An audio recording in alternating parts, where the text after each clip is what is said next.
İranın vasitəçilər vasitəsilə Amerika Birləşmiş Ştatlarına təklif etdiyi təkliflərə uranın zənginləşdirilməsi proqramının 15 il müddətinə dayandırılması ilə bağlı öhdəliklər daxil edilməyib.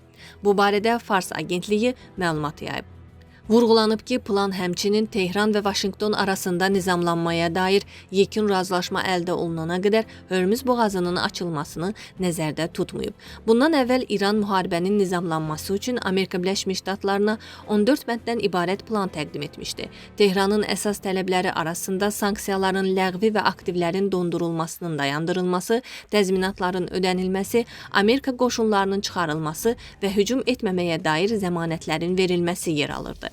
İslam Respublikası rəhbərliyi danışıqlara qayıtmağa hazır olduğunu bildirmişdi. Lakin Amerika Birləşmiş Ştatları prezidenti İranın təkliflərinin məqbul olduğuna şübhə edib və zərbələrin bərpa oluna biləcəyini istisna etməyib. Mayın 3-də İsrailin Kan nəşrinə verdiyi müsahibədə Amerika lideri Tehranın yaxın şərqdə sülh nizamlanması ilə bağlı təklifinin bütün bəndlərini araşdırdığını və onu qeyri-məqbul hesab etdiyini təkrar edib.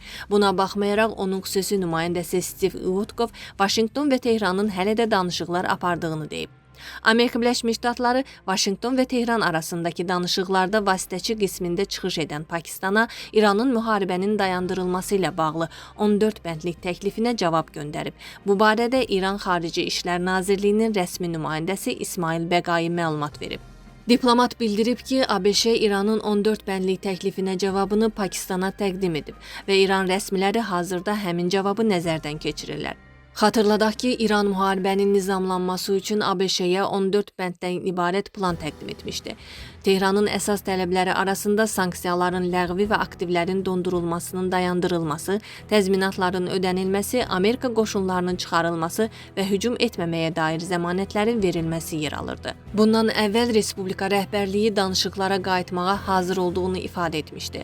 ABŞ prezidenti Donald Trump isə İranın təkliflərinin məqbul olduğuna şübhə edir və artıq zərbələrin bərpa oluna biləcəyini istisna etməyib.